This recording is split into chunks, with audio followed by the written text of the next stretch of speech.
It takes an anxious person to tame an avoidant one. So, why do I say that? To start, anxious and avoidant types are often intensely drawn to each other. From the perspective of their attachment styles, their behavioral patterns and personalities are almost perfectly complementary. The anxious type is bursting with energy, while the avoidant is independent and stable. Each sees in the other a missing piece of themselves. They hit it off immediately, a seemingly perfect match. But while their outward styles differ, at their core, they both carry a deep-seated feeling of being unloved. As the relationship progresses, it devolves into two giant babies fighting. In the anxious-avoidant dynamic, the anxious partner is usually the one driving the emotional output, while the avoidant seems gentle and compliant.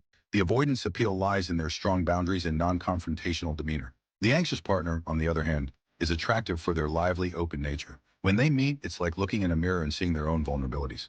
To be blunt, they're both in love with a fantasy, an idealized version of the other. They aren't in love with the real person, but are seeing them through a filter. Avoidants are far more calculating than anxious types. They have a keen sense for danger. When an avoidant senses the anxious partner's deep need for reassurance, a demand they feel they can't meet, their defense mechanisms instantly activate. They sever all emotional connection and become incapable of empathy. Why?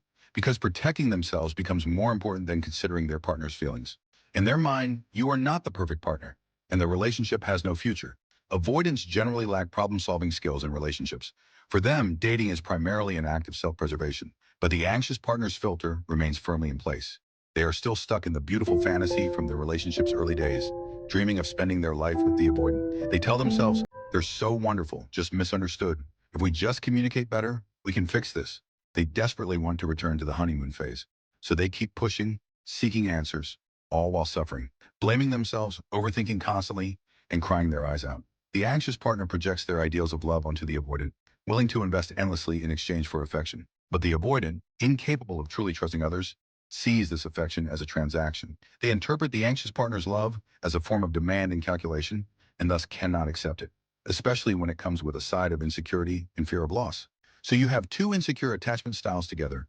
When the avoidant feels unsafe, they shut down and withdraw. When the anxious feels unsafe, their mind races and they demand answers. This ignites the classic pursuer-distancer dynamic. Both desperately need a partner who can accept them and empower them, yet neither can provide it. Interestingly, after their relationship ends, it's often the anxious partner who has the potential to become a secure type. The intense love they have for the avoidant forces them into deep self-reflection, leading to continuous self-adjustment and growth. The process, however, is painful and takes a very long time.